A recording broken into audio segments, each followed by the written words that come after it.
আমরা আগে পরে দেখছি এগুলো ভাঙা হচ্ছে, এগুলো ভাঙা হয়েছিল। এখন বর্তমানে এগুলো কেন ভাঙা হইতেছে না, আমরা জনগণের পক্ষ থেকে আমরা এটা জানতে চাই। দোকান উঠিয়ে ফুটপাত উঠিয়ে এখানে বিশৃঙ্খলা তৈরি হচ্ছে এবং জনগণের দুর্ভোগ হচ্ছে। ঢাকা দক্ষিণ সিটি কর্পোরেশনের আওতাধীন ৬৬ নম্বর ওয়ার্ডের সাইনবোর্ড এলাকায় দীর্ঘদিনের যানজট ও জনদুর্ভোগ নিরসনে অবৈধ দোকানপাট উচ্ছেদ অভিযান পরিচালনা করা হয়েছে।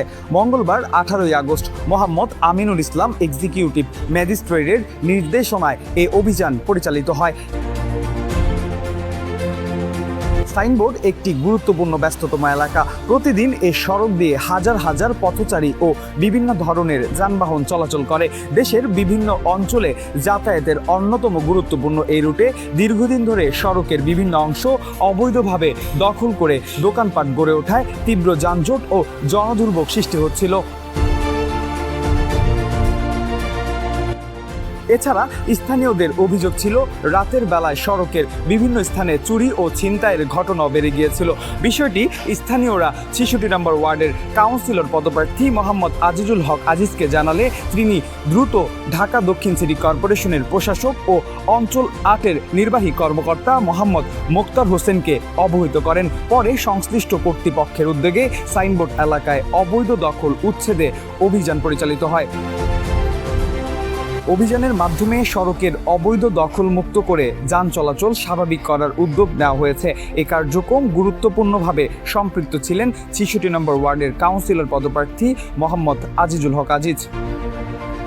অভিযানের উদ্যোগ নেওয়ায় স্থানীয় বাসিন্দারা আজিজুল হক আজিজকে ধন্যবাদ জানিয়েছেন। তাদের প্রত্যাশা, নিয়মিতভাবে এ ধরনের অভিযান পরিচালনা করা হলে সাইনবোর্ড এলাকার দীর্ঘদিনের যানজট, অবৈধ দখল ও জনদুর্ভোগ অনেকটাই কমে আসবে। আমাদের সাইনবোর্ড সরকারি উচ্ছেদ চলতেছে। সরকারি জায়গায় যত সমস্ত দোকানপাট ছিল সবগুলো দোকানপাটেই ভাঙা হচ্ছে, কিন্তু বিশেষ করে আমরা দেখতে পাচ্ছি দুইটা দোকান, একটা হচ্ছে ইনকম ফার্মেসি লিমিটেড আর হচ্ছে হোটেল। আমরা আগে পরে দেখছি এগুলো ভাঙা হচ্ছে, এগুলো ভাঙা হয়েছিল। এখন বর্তমানে এগুলো কেন ভাঙা হইতেছে না, আমরা জনগণের পক্ষ থেকে আমরা এটা জানতে চাই।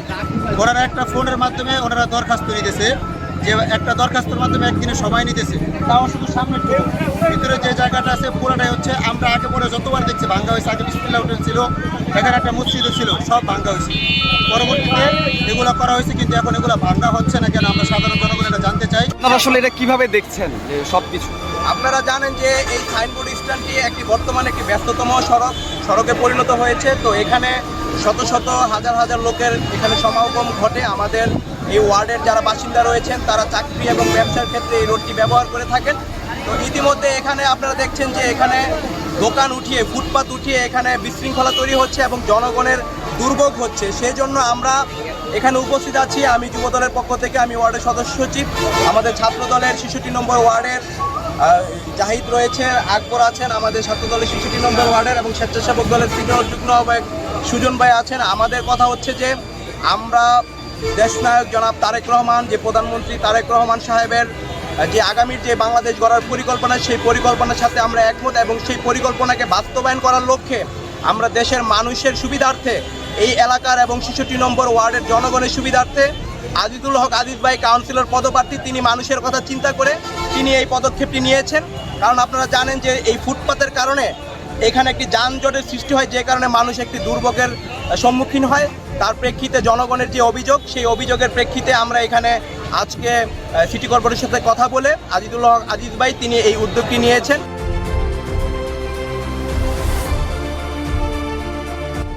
মাহবুবুর রহমান শান্ত, দৈনিক আজকের বাংলা, ঢাকা।